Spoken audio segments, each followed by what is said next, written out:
Hello, everyone. Thank you for all of the support on the first Simple Emotions podcast. And in the second one, today we have Ricky Vache, who works for Bando Performance, and he's been here since what? 2017. Been here for a long time. But Bando since 2021. Yeah, he's been my personal trainer for a while. He's helped me through all my injuries, and he's pushed me to the best of my ability. But recently, he just had a little baby girl, Mila, about how long ago? 8 months now. 8 months. And I assume that was really stressful managing a gym and having a baby at the same time. Do you want me to look at the camera or speak with you? How should we do this? I think either or, whatever you're comfortable with. All right, right on. Don't take offense, everyone. I'm going to look more at Cam when I'm chatting. You know, I think I've just been, both my wife and I, Lindsay, I think we've been so spoiled because, yes, having a kid has been stressful, but from what I've heard from other parents that have watched Mila, she's been very laid back and pretty easy. But with that said, yes, definitely add a little bit of stress to our life. Little things like, lack of sleep. I'm already a pretty forgetful person already if I don't write things down. So when I don't have as much sleep, it gets pretty spicy when I'm doing that. I'm also helping managing the gym here at Bando in Worcester. There's a lack of sleep, obviously lack of sleep catches up to you, but how does that feel when you're working and managing, coaching multiple teams at once? They're college level, high school level, and you're just I just want to go to bed. And then you go home, and then Mila starts crying, and you don't go to bed until 2. How did you manage to kind of push through that or find the necessary time for sleeping? Well, as I'm holding in my hand, caffeine definitely helps. I only feel that way if I'm man, I really could go for a nap right now when I get to work and when I leave work, or if there's any really slow downtime. But when I'm starting to coach Cam and the adrenaline starts going, the atmosphere of the gym is rising, the music's obviously bumping on the speakers, I forget that I'm tired real quick. And I honestly can thank you, my other athletes, my teams, regardless of the level. Yeah, no, I just forget all that. I think I do a good job channeling my tiredness away, but then, yeah, once that day is done, I am exhausted, and that's where it's all right, take a quick power nap in the car, and then head home, and it's either I'm in charge of Mila and I'm picking her up from daycare, or I'm helping to go relieve my wife from, Mila duty. We touched upon the stress a little bit, and obviously managing both a baby and work, like we've said, is very stressful. But have you noticed any specific factors of your mental health that would dwindle, just not in a bad way, but with everything going on, either decreasing or something getting a little harder? And then if so, what were the steps that you took to try to make it a little bit better? It's a solid question, man. I would say what was hardest for me, and still is my time management, because, and I learned this from being on paternity leave. I knew it wasn't going to be a vacation, but at the same time, I was definitely a little naive to the fact of how busy I would be. And that's why I have a newfound respect for stay-at-home parents. The schedule was just all over the place. And for me, I didn't do a good enough job of managing my day, because obviously it was all about Mila. And so for me, especially the first few months, and even now, every so often, where I have a hard time, fitting in a workout, or, I didn't prepare my food for the next day, and all of a sudden I don't have that energy I used to, and I just feel sluggish, and I feel guilty for not working out. And that's completely my fault, you know what I mean? I'm never gonna blame Mila or anyone else for that, but those are the things that, will cause more stress in my day, because I'm feeling guilty about not working out, or where I'm stuffing my face with probably food I shouldn't have. And what I've been doing to combat that was, one, asking my wife, Lindsay, for help, of where she called me out on it a few times, and I needed that, of where it was just having that accountability for myself, and obviously making sure that I'm not doing, I'm not slacking on the daily chores that we have, and it's just time management for me. That's one thing that was a big battle for me. I am improving at it now that I'm a dad, but at the same time, I think I still have a long way to go. And with the guilt that you have, I know I do this, and I'm sure many other people do as well. But for some reason, whenever I become guilty about something, like, oh, let's say I'm not doing my homework, like I'm playing like Madden or something at like 3, and I go, oh, I should do my essay. And then I keep on playing Madden, and I feel guilty while doing it. And I'm like, oh, I should be doing my essay. But then as I get more guilty, I pulled further away than what I should actually do. And then you kind of just fall into that hole. First of all, did you ever fall into that hole? Dude, I still fall into that hole, you know what I mean? An example would be, you know, an email that I'm supposed to write someone. It's just the most basic email. And, you know, it's just like, whether, let's say, for example, if I'm watching a movie and I start the movie, I'm like, man, I should really write that email. And as the movie goes on, I feel more and more guilty, even though it's like the easiest thing in the world to do. It takes maybe 5 minutes, but I let that procrastinate, and all of a sudden, that guilt is marinating more and more. Yeah, that happens to me all the time, man. It's so weird. You're like, oh, I need to do this, and you want to do it. It's not like you don't want to, but then you have that little thing in your stomach, and it's like that's like controlling you. It's like, just shut up. Yeah, I know. Yeah, just try and push that away. Dude, I still fall in that trap all the time. I wish I could say I didn't. Nah, it still happens. It happens. So digressing from like work-life balance, can we talk about some of your mental struggles that you've gone through in your life? Like it can be really big, really small, just anything that you're comfortable with sharing. Yeah, you know, it's funny. I think the biggest, mental struggle I ever had, and something I don't actually really talk about often, was when I was a senior in college. You know, in my going into college, I went to Norwich University, which is primarily a military college, and I had in my head I was going to go into the military. And you know, I went to all the trainings, I graduated officer candidate school, and I was literally a handshake away from becoming a second lieutenant. And at the start of my second semester, so it was January timeframe, I actually decided to forego commissioning and not join the military. And when I did something like that, Cam, I mean, dude, it was tough, because it was something I wanted to do for my entire life. And then all of a sudden, I decided it wasn't for me anymore. And I know it's funny, it's always a cliche where it's just like, you know what, I almost joined the military, but I think doing officer candidate school, I realized that just wasn't my career path. And going into that type of profession, not being 100% committed, is so unfair to everyone else around me, just because if you're not committed, depending on what MOS or job that you have, it could be really bad for everyone involved. And I wasn't committed as I used to be, and so I turned away my commission, and that's where I was at the okay, what now stage. Like, I had this plan going in, and now all of a sudden I'm like, I have no plan, and I'm 22 years old. What am I supposed to do? And so luckily I majored in something that I enjoyed doing, which was health science. And I was like, well, I like to exercise. Why don't I dive into that? And that's where I slowly but surely fell in love with, you know, the world of personal training, strength conditioning.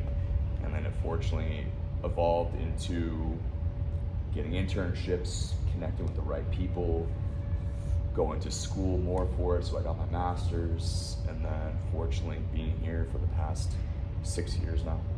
What was it like from that, like, I don't know how long in the period of time it is, but the period of time where like you were like, I have no path right now? Like, obviously you said you majored in something that you were passionate about, and you had some kind of guided way, but like, what was it like in that instant where you're like, I don't want to do this anymore, so you kind of pivot? And then did you feel like lost at all, or what was the emotions during that? No, I for sure felt lost, just because, again, that was my mindset the entire time. But then I realized that I wasn't as passionate as I used to be. But yeah, that whole, fortunately, you know, I was still in school, so I did have some distractions of, you know, still hanging out with friends. It's not like I turned it down and then I was just sitting in a room alone for a while, like, what now? Yeah. But it was tough. but just wasn't meant for me. It's really impressive that you like noticed that you didn't want to go that original path, because I feel like a lot of people think that when they want to do one thing, no matter what, even if they lose interest in it, they still think they should pursue it. So it's really impressive, and I'm proud of you for doing that. Oh, well, thanks, bud. I mean, yeah, no, it was, like I said, it was a tough decision, but in the end, it definitely worked out. Yeah. For me, of where I'm just like, I'm very happy with where I am now. I definitely think that this profession was the right call for me. Learned a lot, you know what I mean? I mean, fortunately, if what I took away from, you know, going to Norwich and any of the, I'm gonna do quote unquote military training, because it was just officer candidate school, I learned a lot of leadership capabilities, and I can thank, you know, the Marine Corps for just baselining what leadership even is.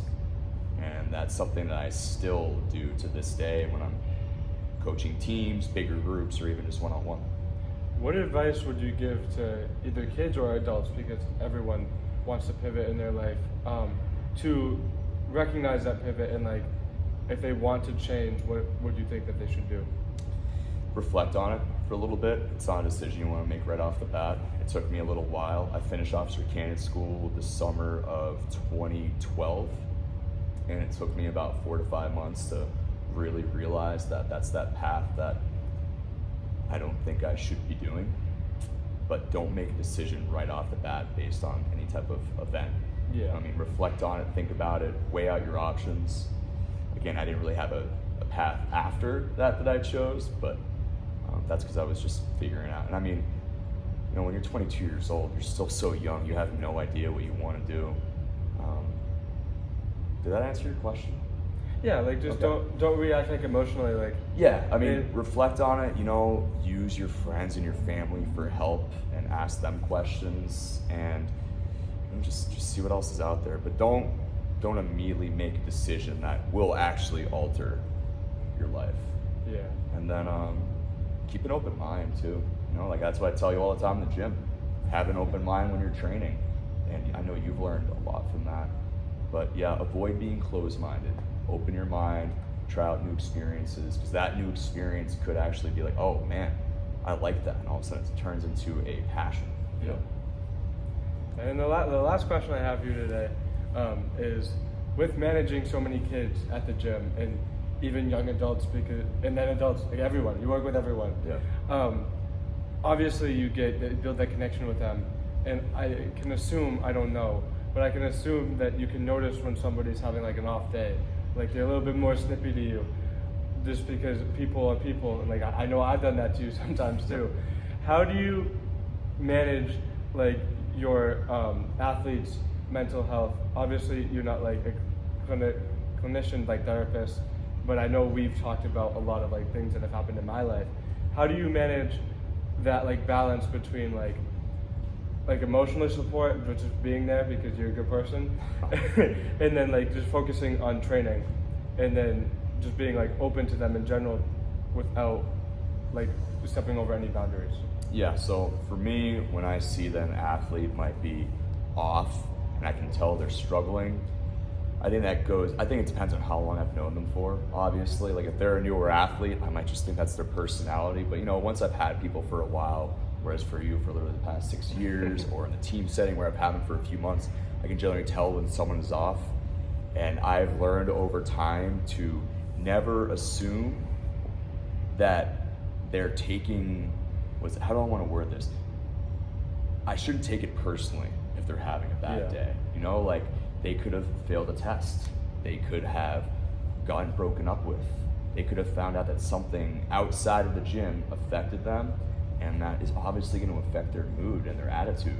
And if they take it out on me, I'm not immediately going to snap back to them and be like, what's your problem? It's just have a conversation with them and be like, sometimes I'll sit them down. If I know them well enough, I might just straight up ask. But usually I'll be like, hey, like, how's everything going? You know, if you need to talk to someone, just know I'm here. I've learned in this profession, and this goes for all professions that involve humans, be a listener. Yeah. Just listen to people. Sometimes people just need to talk about their day and vent, but never assume that when they're giving you attitude that it is solely because of you.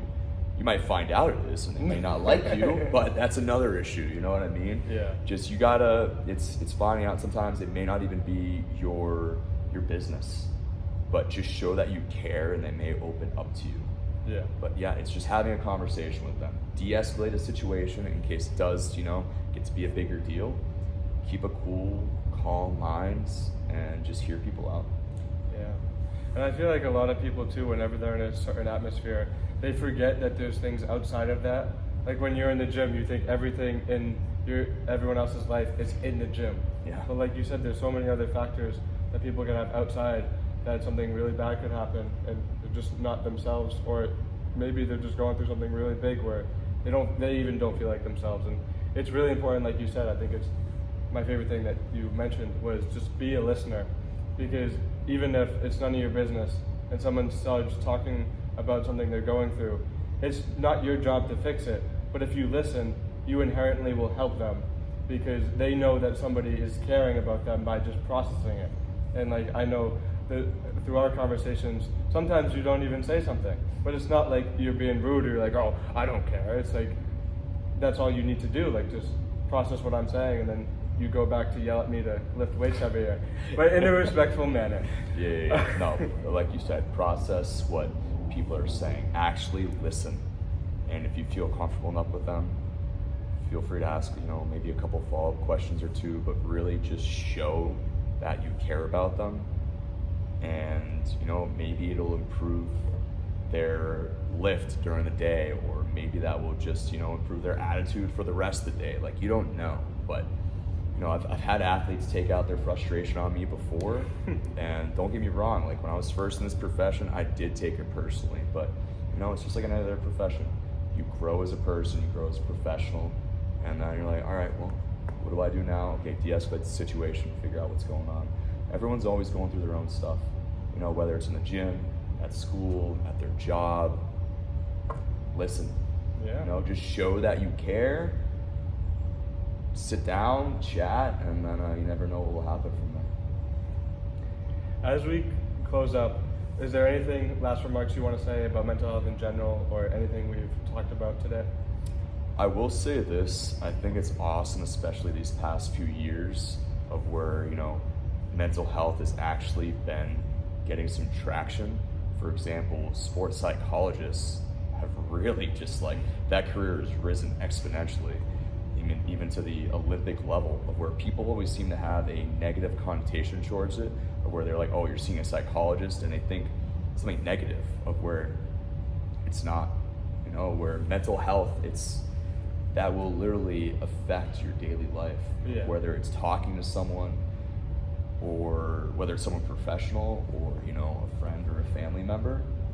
But it's important to still talk. I am guilty of, bottling things inside, and shout out to my wife, she will call me out on it, and I always feel so much better when I need to vent or talk, and it goes a long way.